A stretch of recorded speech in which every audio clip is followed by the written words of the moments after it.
Imaginez un joueur prêt à tout donner pour son équipe. Même quand son corps lui crie d'arrêter. Ronald Araujo l'a fait. Contre Newcastle, il a repoussé ses limites, offrant une leçon de courage au monde entier. Mais pendant que le guerrier uruguayen se sacrifiait, une autre étoile du Barça, Lamine Yamal, restait absente, laissant un vide que tout le monde attend de voir combler. Alors, que se passe-t-il vraiment au FC Barcelone? Le match face à Newcastle a montré que le Barça est capable de souffrir et de résister.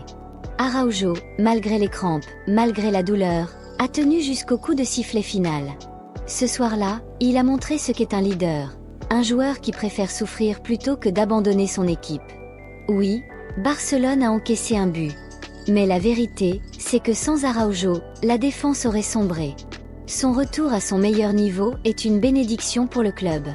De l'autre côté, Marcus Rashford a brillé pour Newcastle. Son doublé lui a valu le titre de joueur de la semaine en Ligue des Champions. Mais face à lui, Barcelone a répondu avec caractère. Frenkie de Jong a dominé le milieu et validé le nouveau format de la Ligue des Champions, rappelant que désormais, chaque match est une finale.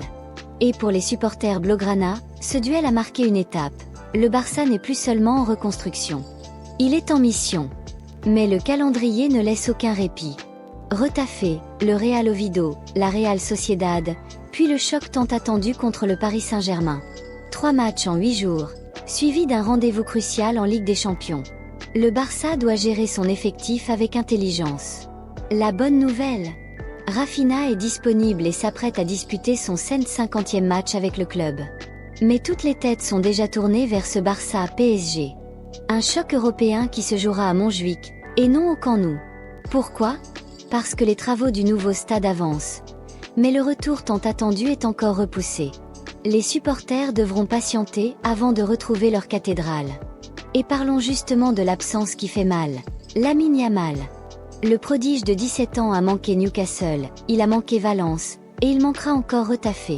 Les médecins ne veulent prendre aucun risque. Objectif, qu'il revienne en pleine forme pour le choc contre le PSG. Jules Koundé le dit lui-même, Lamine vit pour jouer. Il veut être sur le terrain, il veut aider. Mais il ne faut pas précipiter son retour. Et il a raison. Une rechute serait catastrophique. Alors, Barcelone apprend à gagner sans lui, mais tout le monde attend son retour. Heureusement, le Barça n'a pas qu'une seule pépite. Pedri, de son côté, a rappelé combien porter le maillot blaugrana est un rêve devenu réalité. Il a parlé de ses débuts, de ses célébrations en hommage à sa famille, et de son admiration pour Virgil van Dijk.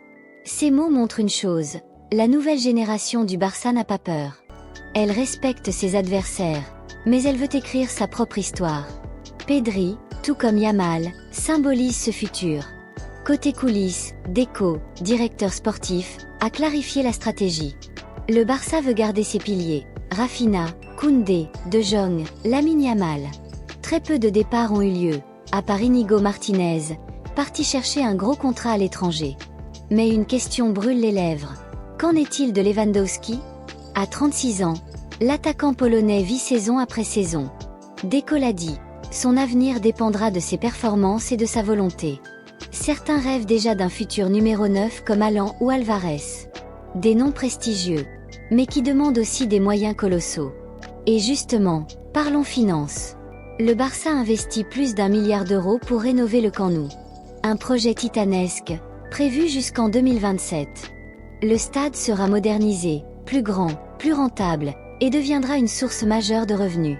Mais en attendant, les fans doivent se contenter de Montjuïc. Un sacrifice temporaire, mais nécessaire pour que le club retrouve sa place au sommet du football mondial. Alors, que retenir de cette semaine barcelonaise? Un Araujo qui se sacrifie pour le collectif. Un Yamal qui soigne sa blessure pour revenir plus fort. Un Pedri qui incarne la jeunesse et la passion. Un Deco qui prépare l'avenir avec prudence. Et un club qui, malgré ses dettes et ses blessures, avance, construit et rêve plus grand. Le Barça n'est pas mort. Le Barça est en renaissance. Et chaque match, chaque sacrifice, chaque absence, raconte un chapitre de cette reconstruction. Si vous croyez, vous aussi, que ce Barça est en train d'écrire une nouvelle histoire, abonnez-vous à cette chaîne dès maintenant. Rejoignez notre communauté, activez la cloche, et ne manquez aucun épisode de cette incroyable aventure blaugrana. Parce qu'ici, on vit le Barça, avec passion.